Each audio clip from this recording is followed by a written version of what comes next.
Like I said, I'm from Oswego County today.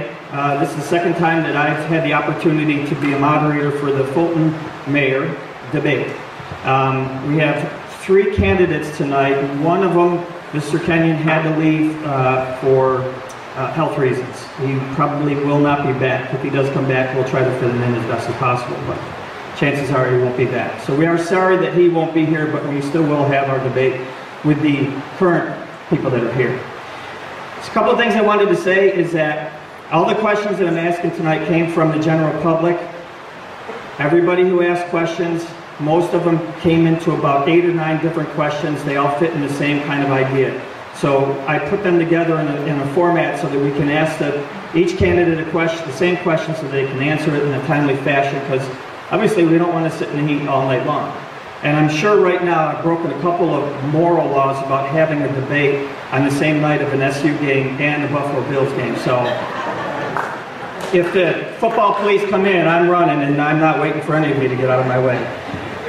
With that being said, some people have asked that they were mad because they had to put their names on the questions and the questionnaires, and why did they have to do that? And I'm going to tell you one thing that makes me very upset about nowadays and the internet and everything, is that people hide and they think they can be anonymous and they can put out some of the worst things about other people without putting their name on it. So I figured that if you're going to ask a question, and if that question is important to you, then you should put your name on it.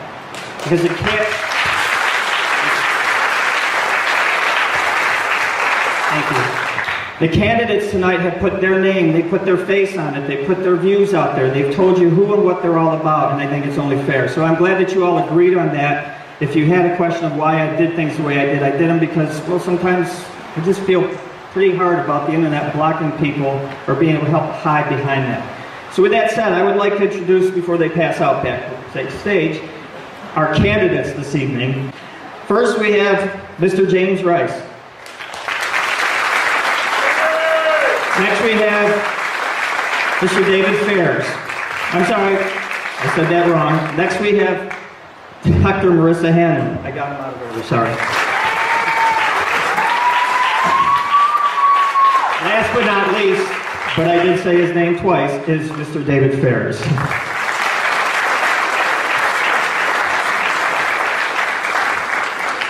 So how this is going to run, and I'd like everybody to give them a round of applause for standing up and trying to be the next mayor.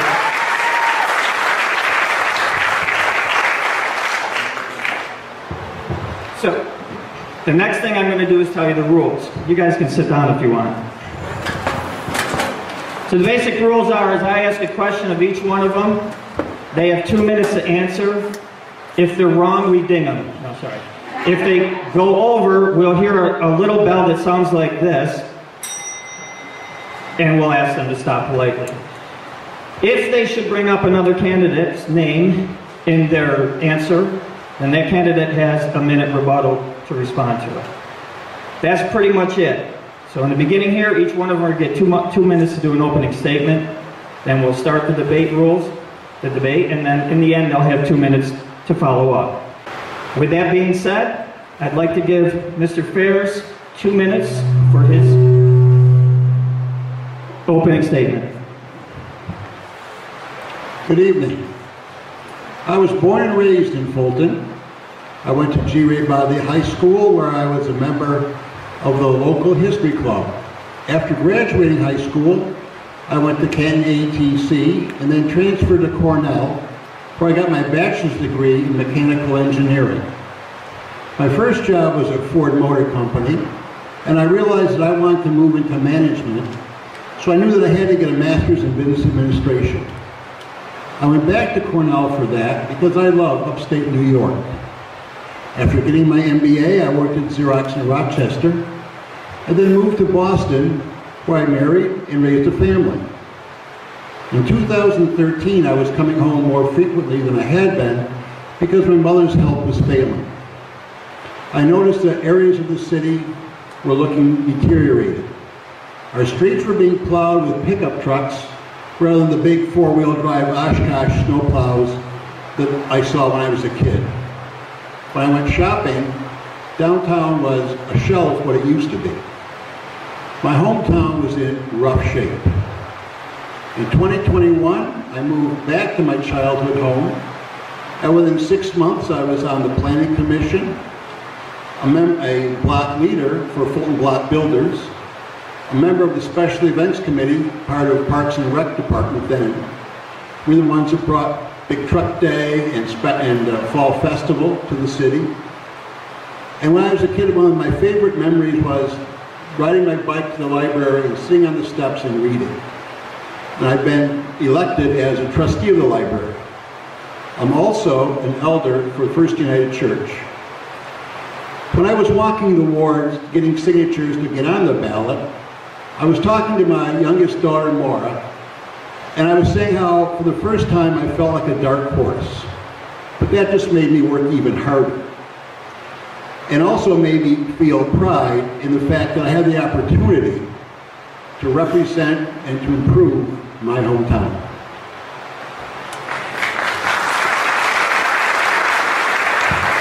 Thank you, Mr. Ferris.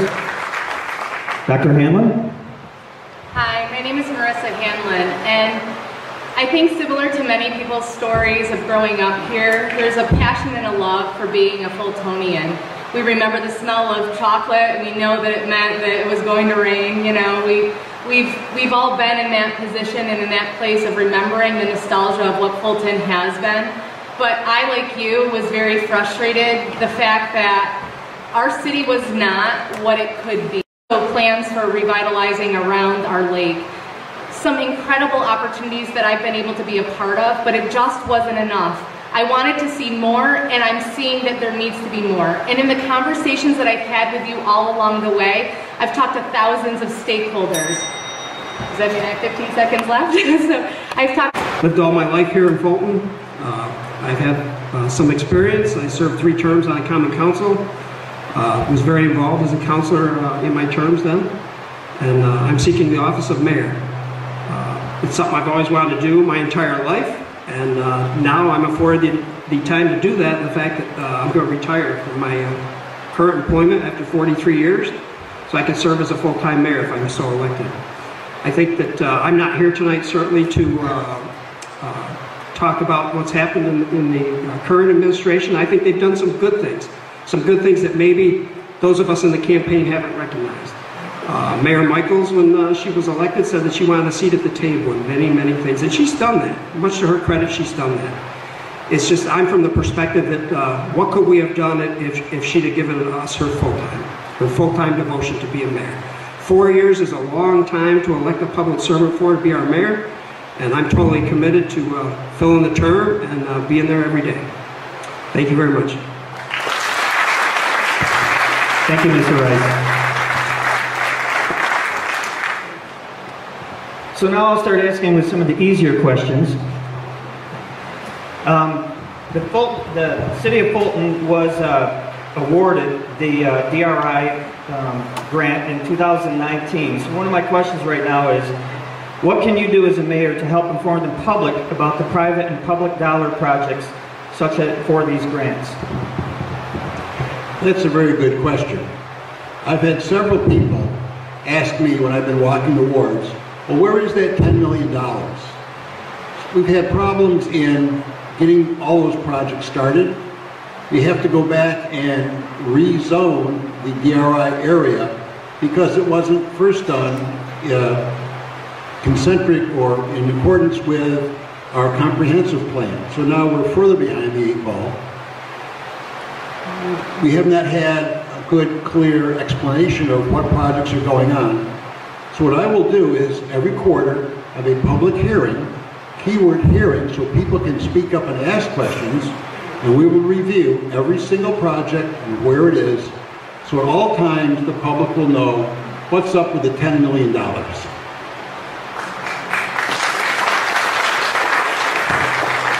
Thank you. Dr. Hanlon, do you want me to repeat the question? I think I'm okay, thank you. I'm frustrated, and this is one of the reasons why I'm running. I have seen the conversations. I got excited just like you did when we heard about the $10 million. And I got frustrated along the way to say, where were all of the stakeholders at the table? I didn't see that happening. I don't know the last time that there was a meeting. I don't know who is on that council. I don't know where we are at with the current progress of any project, and I'm frustrated. And this is the reason why I'm running right here. I live in the DRI zone. I have had, as a business of our condominiums, we applied for DRI grants. I know that my backyard is the river. I looked to see what was happening. I voiced my opinion and my opportunities to voice any way that I could to have the discussion that said, hey, have you considered, have you thought, where are we at? I've looked everywhere and I can't find it, and it is wrong, and this has been a great disservice. And when we look to the north of us and see that what stemmed out of their $10 million has now trickled down and has capitalized on $100 million in 8 years of development, an absolute incredible sight to see. We deserve the same, and I'm frustrated just like you are. So what I'll do is make sure that we have a committee. I don't even know if we have a committee. Strike up the band again. I'm not sure where they are, but we need to find out who they are. We need to have a committee. We need to have it functional. We need to have all the stakeholders at the table. We need to have conversations, open forums. We need to have regular communication, whether that be on social media, whether it be in a newsletter, or all of the above, the newspaper. We need to have that going out. And that speaks to my communication piece of my platform, as well as the development piece. This is a great opportunity for Fulton, one that we cannot take for granted. And I am concerned that it has not happened in the amount of time. We've had, what, 4 or 5 years since we were awarded this grant? It has gone on too long, and I am ready to see that change.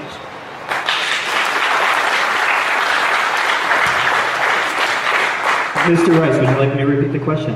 Thank you. So in regards to the DRI, I think there's a misconception out there. First of all, we need private investment to carry the DRI through to the finish line. And I think in Oswego there was $170 million in private investment that helped bring the $10 million along with it. I think that's a misconception. I think everybody thinks that Fulton got $10 million and they can do all kinds of projects, and quite frankly, $10 million isn't going very far without private investment to help facilitate. There is a DRI committee, and it's my understanding in talks with some people in the city that that committee has not met since the month of May. So that's definitely a problem and an issue. It's hard to move things ahead when the committee is not meeting and facilitating the DRI. But there are some projects started, and hopefully they keep moving along. And people want to see something. I think it's been 5 years. I mean, COVID was a component certainly to slow things down. But I think everybody, as I knock on doors, they want to see something. And we need to see that private investment. I work hard every day to try to bring in the private investors to help bring the DRI along and try to cross the finish line with it.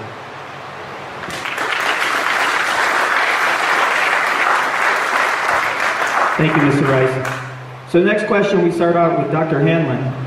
And our reader asked, if we don't have an appealing city for young families to move into, how will you expand our Parks and Recreation Department to include all children of our city? I'm sorry, can you repeat the first part, if we don't have enough? If we don't have an appealing city for young families to move into, how will you expand the Park and Recreation Department to include it for all young children of the city? Appealing city, I agree. So one of the main things I've been hearing is discussions about codes. I agree.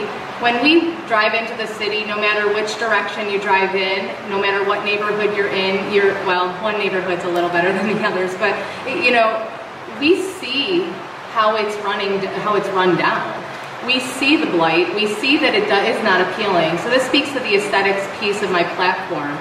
We need to be looking at how it looks. If it doesn't look comfortable, if it doesn't look inviting, we are not inviting people in. We're not inviting good families. We're not inviting business. It is not helping our businesses thrive. There has been incredible effort and incredible progress made by the Fulton Block Builders, and I applaud them and the efforts that they have done, because it is fantastic. However, there's so much more to be done. There's more to be done in every which way, not just from the absentee landlords or homeowners, also our city. Our city has work to be done. And in the question, it was raised about our parks. And parks are near and dear. I helped start the special events committee in hopes that we would actually be able to use what we gained to give back into the parks. And that's when I started going down this rabbit hole, which landed me up here. I wanted to see what could we do, and when I realized it was difficult to just put money into the city, into the parks. Let's say I was able to get a $20,000 grant. Let's say I could raise $20,000, $30,000, $40,000, $50,000. Where do we put it? We don't have master plans for the parks right now. We need a master plan. When we have a master plan, that will then give the story so that we can go after grant funding, and when you get grant funding, you can then capitalize on that and utilize it for the next set of grants and the next set of grants, and then that helps stimulate the business around us, development around us, and then we see something beautiful happen. It keeps our quality of life up, it keeps our families here, it invites new families and new development and new businesses. So it's extremely important that we look at this and we look at it closely.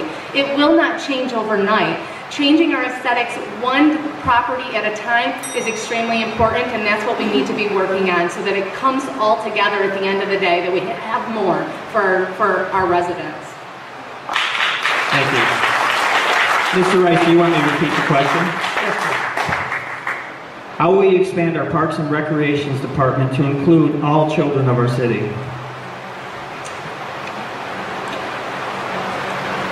So, in Parks and Rec, they're certainly maxed out as far as manpower and budgeting. I mean, our biggest problem really is our revenue stream. We have a very weak revenue stream to support our budget.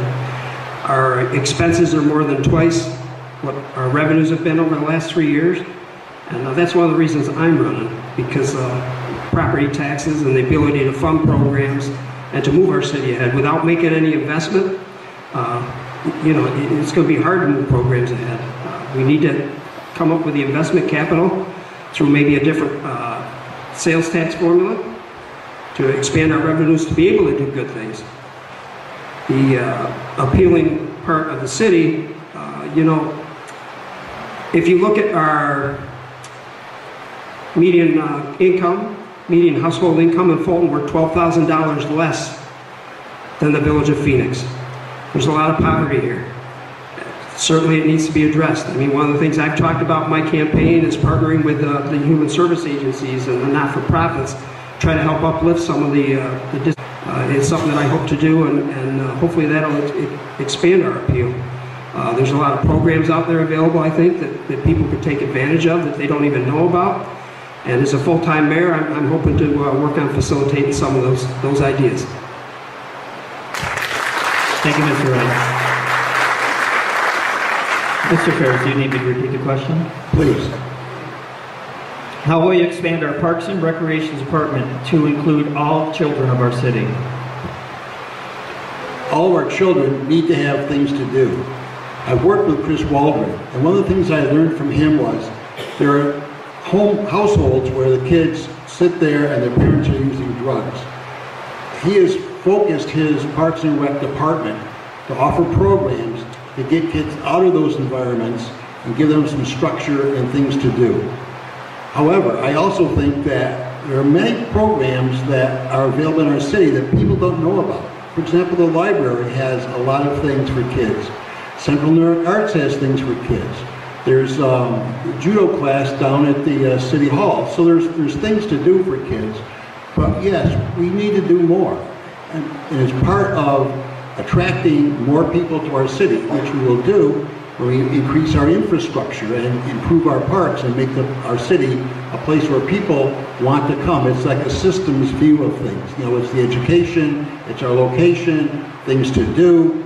These are all important for whoever wants to move here, and whether they have children or don't have children in our parks. But they are resource constrained, and one of the things I will do is find ways to move money around to get the biggest bang for the buck so that people can see what's going on and improve our city. Thank you. Mr. Rice, what do you see as the most viable use for the Nestle's building number 30 and the vacant area of the old Nestle's property?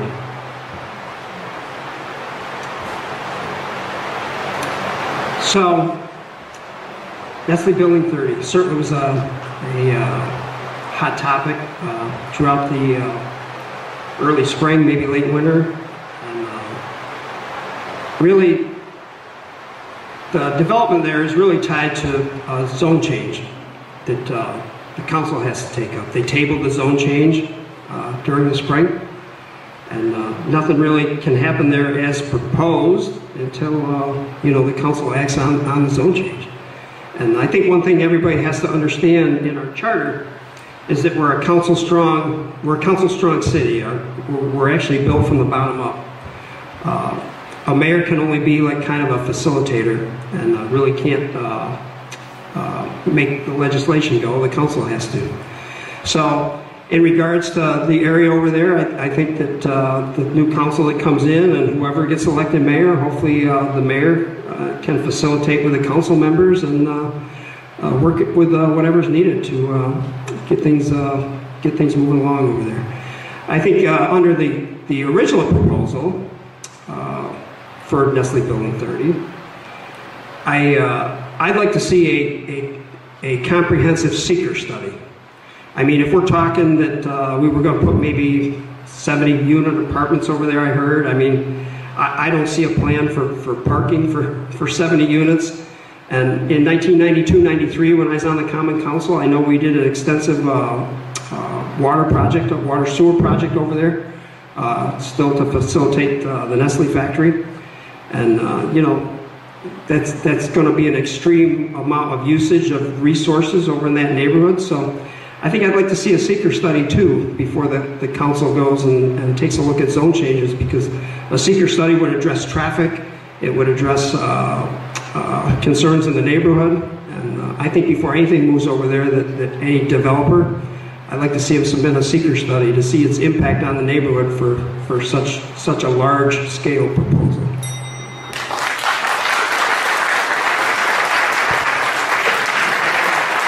Mr. Ferris, do you need me to repeat the question? I do not. I want to separate Building 30 from the Nestle site because Building 30 is currently owned by a developer. My opinion is it's not what any particular person or group of people want for Building 30. The question should be, what does Fulton need? And what Fulton needs is someone to be in there long-term, as opposed to an organization that may be there for 6 months, a year, or 2 years, and then leave. We need someone there long-term, and most importantly, make sure whoever it is, whatever they do, I mean, I have my own pet ideas, but whatever they do, they have to be paying taxes on that property. They can't do some accounting finagling to end up where they pay zero property tax. That just cannot happen. In terms of the Nestle property, well, it's potentially a brownfield site. I believe on the New York State list it's a brownfield site, but not on the federal. We need to mitigate that. We need to make sure that's site ready. We need to work with a developer who wants to improve that property so we can develop it and build on it. And that's the key thing, is how will we move forward with that? So those are the two issues, I think, relative to the Nestle property.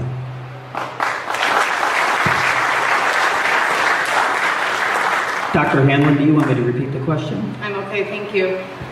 So, I agree, it's two separate issues to some degree, so let me see if I can answer both and then marry them at the end. But so Building 30, if someone were to ask me, now I have not done a housing study, I have not done a study at this point. If someone were to ask me what I think needs to be there, just like if you were to ask me if, do we need more Dunkin' Donuts or more car places, do I think that we need more subsidized housing? No, I don't think so. So I want to make that clear for the record. I've never said that we need that, nor do I say that we want it. Now that is my anecdotal, meaning my own personal observation and what I believe and see.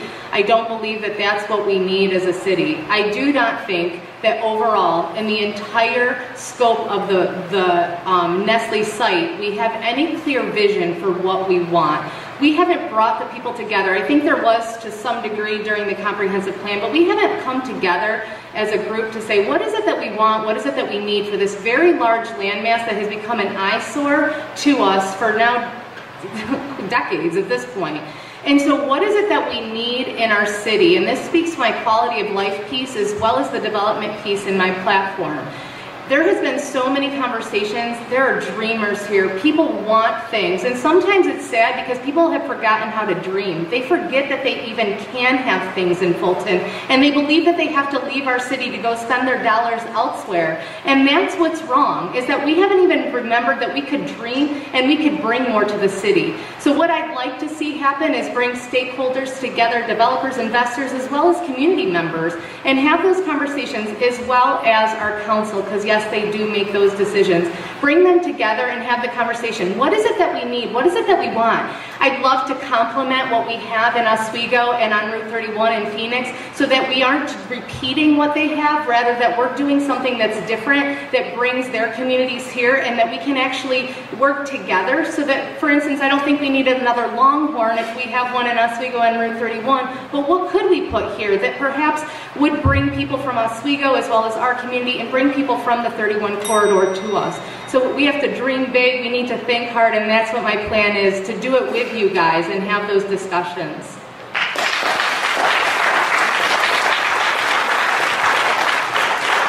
Thank you.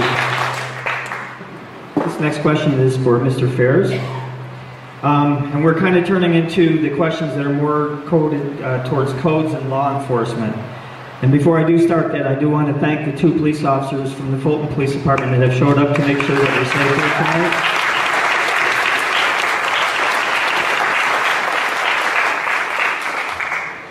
Mr. Ferris, we've seen a lot of news recently about drug houses being shut down. How can the city government be more effective at ensuring neighborhood safety and integrity? That's a big question with a lot of moving parts. First of all, the state laws kind of handcuff our police department. I've met with Mike Curtis to understand what his issues are and how he can move forward.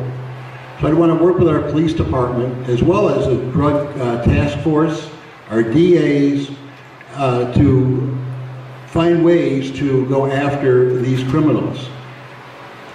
The other thing is we need, I guess I would say, in terms of codes, I want to put together a committee of stakeholders to redefine the codes process so we all understand what it should be doing.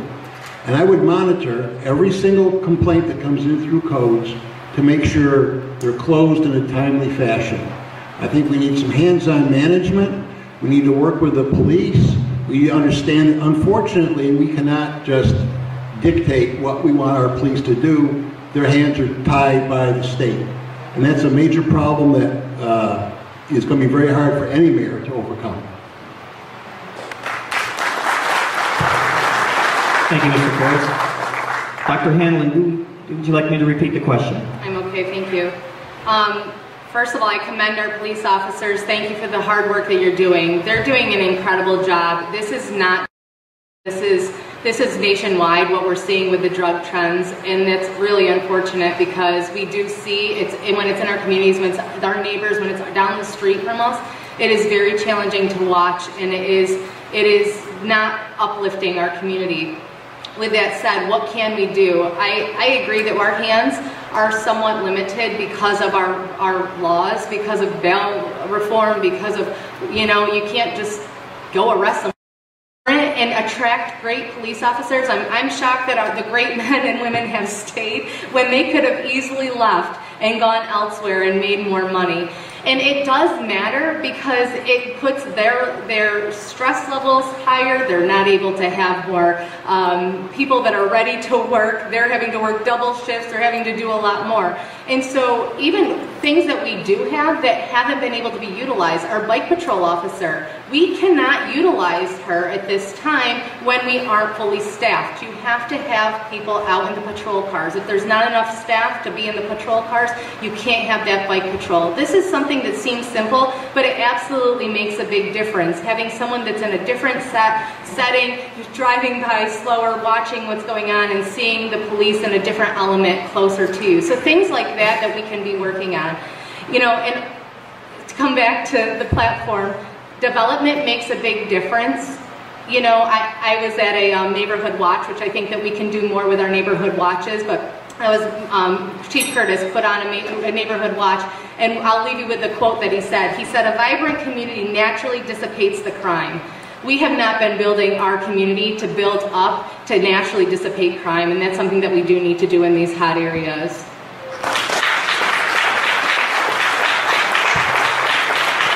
Thank you, Dr. Hanlon. Mr. Wright, do you need me to repeat the question? Yes, please.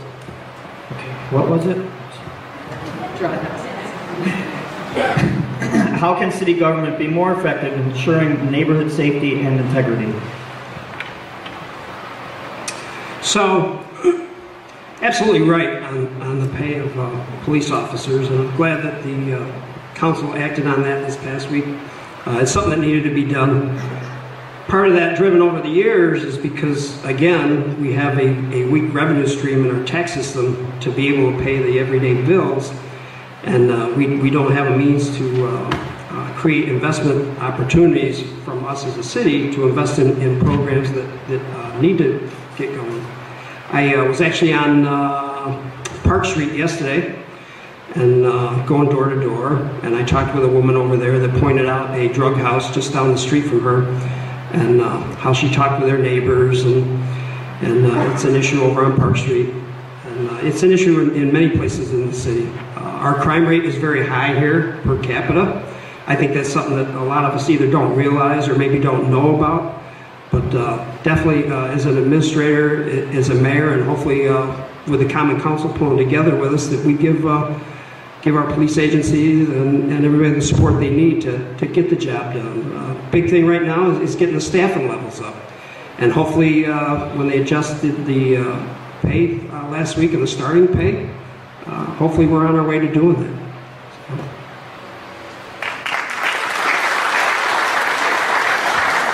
Thank you, Mr. Wright. So I believe the next question is for Dr. Hanlon. What is your action plan to address the ongoing issue of quality of life, code violations, and the lack of enforcement by the city of Fulton? And by the way, these questions came from you folks. I didn't write that one.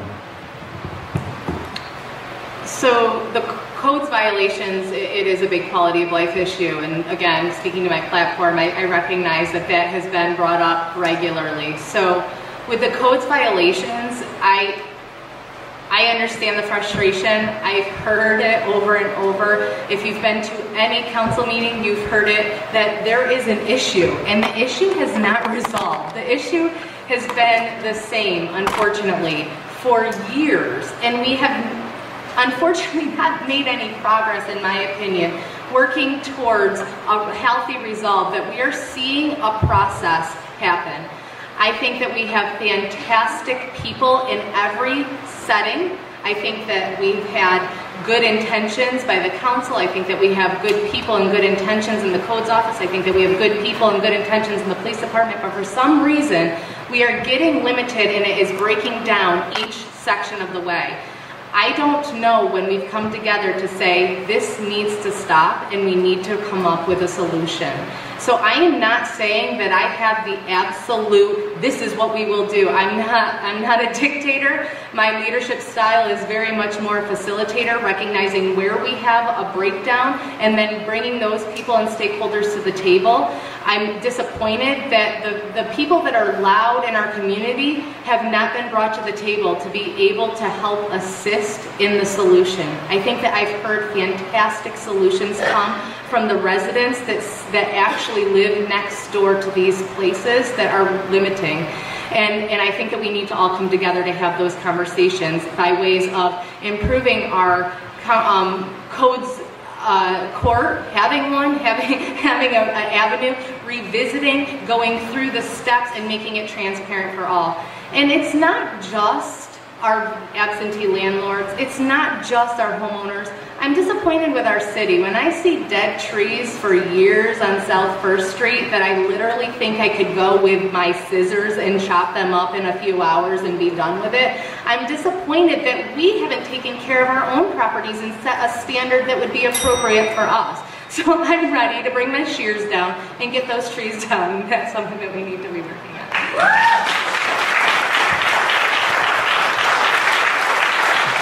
Mr. Wright, do you need me to repeat the question? Yes, please. What is your action plan to address the ongoing issues of quality of life, code violations, and the lack of enforcement by the city of Fulton? So, in codes, and it's been a problem for years, okay? Like when I was a counselor in 1992 and 93, I remember we used to be on the pay for your garbage thing. Like, you know, you bought stickers for the bags and people put the bags out, and we found out that, you know, people weren't doing what they were supposed to or what they were delegated to do, and trash piled up all over the place. And, you know, as a counselor, I remember taking my pickup truck and loading it with somebody's garbage and taking it away. Quality of life, definitely related to codes. I think codes, the way I see it, is that we seem to be reactive instead of proactive. I think we need to get in and start making a proactive approach. I think we take a proactive approach by starting rental permit inspections again. It's my understanding that they haven't been done and they haven't been continued.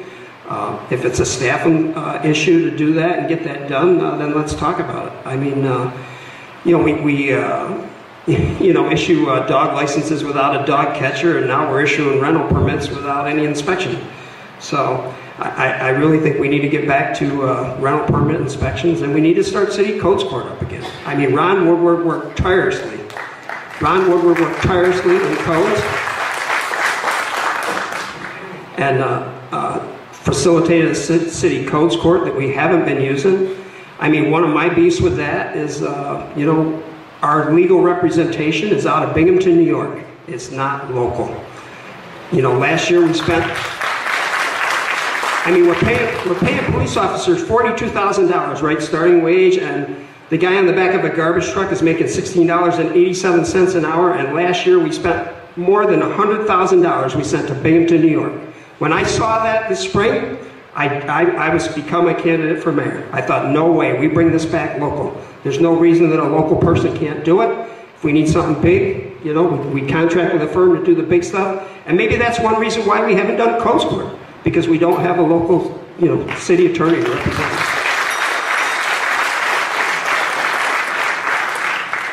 Mr. Ferris, did you want me to repeat the question? Well, thank you. This obviously is an issue that has touched a lot of people. It's an emotional issue. People are frustrated. They're angry because they see houses falling apart around them and they are sick and tired of it. What I want to do is, first of all, put together what I call a codes committee of all the stakeholders. Landlords, counselors, tenants, neighbors, codes department. Let's figure out the process and make sure we get the process defined correctly, and I know how to do that. We'll define it, document it, and then make sure we're following it. And I will monitor that process to make sure we're driving those complaints to bed. We need more enforcement, we need better understanding of the issues. I'm 100% in favor of codes court, and I was appalled when I saw on a rental permit that you can opt out of inspections. That's just not acceptable. After my mom had passed away, I rented my house. First thing I did was I called the city and said, I want to rent my house. And they said, you fill out a form and you have inspected. Okay, that makes sense to me. We don't do that anymore. That makes absolute zero sense. So we need to get a process that's rational and that we can enforce and move forward on that. And in terms of quality of life, there's those houses, and we talked before about the drug houses. I was amazed when you walk around, citizens will point and say, that's a drug house, that's a drug house. Well, when I met with Chief Chris, I said, how is it that the citizens know that? And they're still there. And he said, it's not as simple as, oh, like you see on TV, we'll just go kick the door down and arrest everybody. So their hands are tied. So if you want quality of life, we really need to work hard within our city. We need to involve. We need to be smart, and we need to be focused on solving the problem. And that will drive our quality of life. Thank you. This next question is for Mr. Rice. It might sound a little repetitive, but I think it's worth talking about, and that is, do you have a plan to deal with the rental and other properties, problem properties in the city? Example, squatters and vacant properties.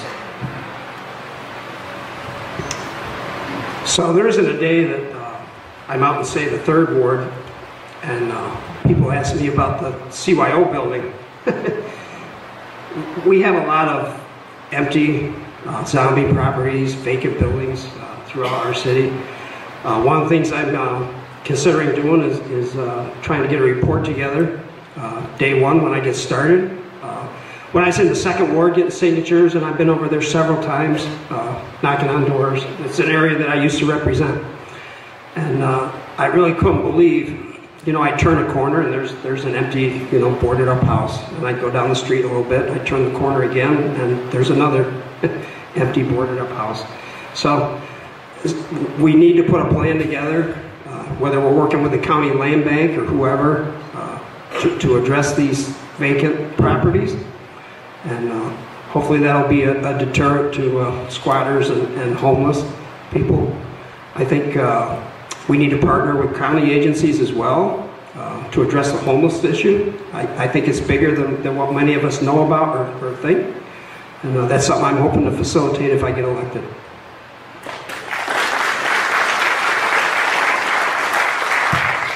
Thank you. Mr. Ferris, would you like me to repeat the question? Yes, please. Do you have a plan to deal with the rental and other problem properties in the city of Fulton? Example, squatters in vacant properties. Well, as I already mentioned, what I believe we need to do, first of all, is get our building, our codes compliance officers and that whole process aligned with what we need to be doing. In terms of specifically squatters, I understand how frustrating that is. When talking to Chief Curtis, it's very, very hard. I've heard numerous stories of, you know, the codes will go in, police will go in, and they can't enforce it because the names on the list are not the names that are there today. That's a problem. I believe it's in the judiciary side of our government. Don't know how we would fix that. I would like to have a discussion with the judge to find out why it is when there's an order to get people out of a house, it's not any and all as opposed to Bill and George and Bob. That's a problem. And I don't know why it is. And I recognize that the judiciary is not part of the purview of the mayor. But I want to have that discussion to find out why. That makes no sense to me. If you have a squatter, regardless of who they are, you should be able to get them out and get them out in a timely fashion. That's not acceptable. Thank you, Mr. Ferris. Dr. Hanlon, do you need me to repeat the question? Yeah, let's do it again. Yeah. No problem. Let's hear. Do you have a plan to deal with the rental and other problem properties in the city of Fulton?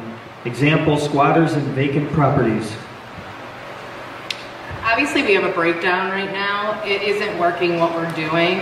And so I'm sure that there's pieces of the puzzle that are working, but altogether, it isn't all coming together. We still have a problem at the end of the day. We have people that are squatting. We have rentals that are not being well kept.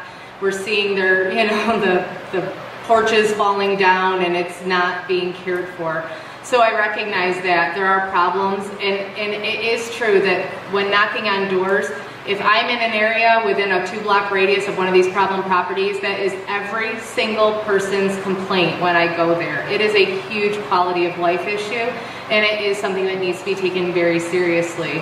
And so having those conversations with the neighbors as well as I think identifying it sometimes. I think we sometimes as neighbors or the people that are near it think that it's known, and I know a lot of them are known, but with that said, having those conversations, coming up with a plan, I do agree that it is challenging when any and all is not able to be put on those, on the actual court documents, and so that is something that we need to be working on with the judge and having those discussions and having a lawyer that we can strategize with. Right now, we just say, oh, that's the end of the road, but we don't take it further and say, well, what can we do? How can we think outside the box? How can we take it from a different approach? So having a lawyer that is with us, that's having those conversations, that's accessible to our codes department, to the council, to the police department, having those conversations so that we can strategize, I think is extremely important. And working with all of those areas, with all of those entities to be able to come up with a solid plan. I know that it's a challenge. I know that this needs to be a focus, and it needs to be a focus immediately. I wish I could say that we have a plan and we're moving forward. There hasn't been a plan. And I know that the people that in each one of those, the codes, police, the council, it's clear where their hang-up is. I don't know why we haven't come together to find a solution, and that's what I intend on doing. Thank you.